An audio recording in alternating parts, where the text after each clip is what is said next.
on, guys? It's your boy Dom Camp, and tonight we are back here with another podcast. This podcast is on the divisional round in the NFL playoffs, guys. Many of you guys already know this, but the Philadelphia Eagles at home actually got the playoff victory with Nick Foles and company against the Atlanta Falcons 15-10. The Atlanta Falcons season is cut off, guys, and it seems like the Philadelphia Eagles are legit with Nick Foles at quarterback.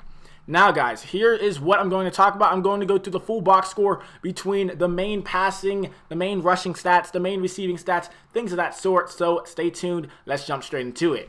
So, guys, Atlanta's passing, guys, was pretty solid for Matty Ice or Matt Ryan. 22 of 36 for 210 passing yards, 1 touchdown. He got sacked a couple times as well, guys. So pretty interesting right there. His rating was 86.6. Nick Foles, though, more impressive. He didn't even throw a touchdown pass, but he did. He played naturally, guys. He played his game of football, 23 for 30, 246 passing yards, 8.2 yards a pass, and got sacked 1 time this game, guys. Going into the game, Atlanta's defense was supposed to be legit. It was supposed to take out Nick Foles, but unfortunately for them, they were wrong.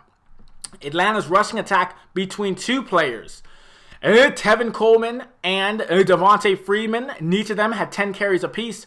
Coleman had 79 yards, and Freeman got shut down and only had 7 yards in the game. In total, the team's carrying yards, the rushing stats, was 20 carries for 86 yards in between both of those players. Looking at Philadelphia's rushing, guys, it was balanced. It was well balanced between Philadelphia's rushing yard, guys, and we thought that was going to be the case going into this. The Philadelphia rushing attack, Jay Ajayi, 15 carries, 54 yards. Nelson Agholor, I think that's how you say it. He had 2 carries for 20 yards, probably known a jet sweep or something like that. And then LeGarrette Blount, 9 carries for 19 yards. Then Corey Clement, 1 carry for 5 yards, guys. So not that big of a rushing game. In total, 32 carries for 96 yards in total. Not one team cracked over 100 yards. And going into this is what you thought Philadelphia was going to do, since Nick Foles, he wasn't going to pass for any touchdowns in this game. Atlanta's receiving, guys, was pretty positive. But, guys, of course, it's unfortunate they weren't able to get the victory. Julio Jones, 9 receptions for 101 yards. Mohamed Sanu, 3 receptions for 50 yards. Devontae Freeman, 5 receptions for 26 yards and a touchdown. And that was pretty much it, guys. Of course, with Tevin Coleman with a reception and Levin Toilolo. Hopefully I said that correctly. Levin Toilolo. Okay. The Philadelphia receiving core was looking pretty positive, guys. Very balanced out as well. So have to give Nick Foles credit. He did not throw an interception and he did not throw a touchdown, guys. So pretty average game from Nick Foles in that sense. 4 receptions for Alshon Jeffries for 61 yards. 3 receptions for Jay Ajayi, 3 receptions, 44 yards. Torrey Smith had 3 receptions for 39 yards. Zach Ertz, 3 receptions for 32. Corey Clement, 5 receptions for 31. Nelson Agholor, 3 receptions for 24. And then the rest, it doesn't really matter.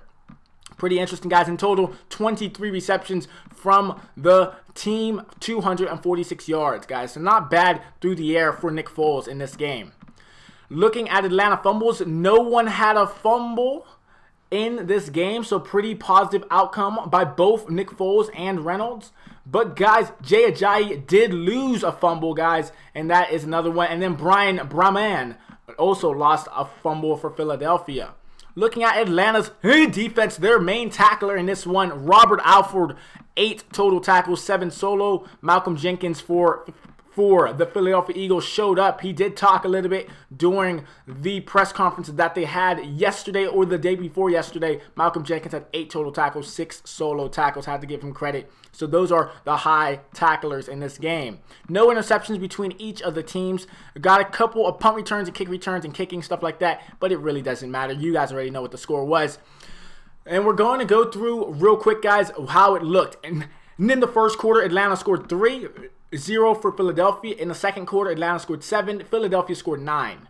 In the third quarter, Atlanta did not score. In the fourth quarter, Atlanta did not score. And then Philadelphia sealed the deal with 2 field goals in the third and in the fourth, guys. So 2 field goals to end up the game. Have to give them credit. They did play positive in this one. I can't wait to see the highlights of this. But other than that, guys, thank you guys for listening. If you guys enjoyed this podcast of the divisional round of the NFC playoffs right here, guys, please go ahead and like the podcast and subscribe if you're new, guys. I will be also covering the Patriots and the Titans. Many people already say it's going to be a blowout. It's going to be crazy, but I have faith in the Vikings in the sense of their defense, and hopefully Marcus Mariota can control the ball and run around all day. That is it, guys. Thank you for listening, and I'll talk to you guys later on tonight. Peace. Wow.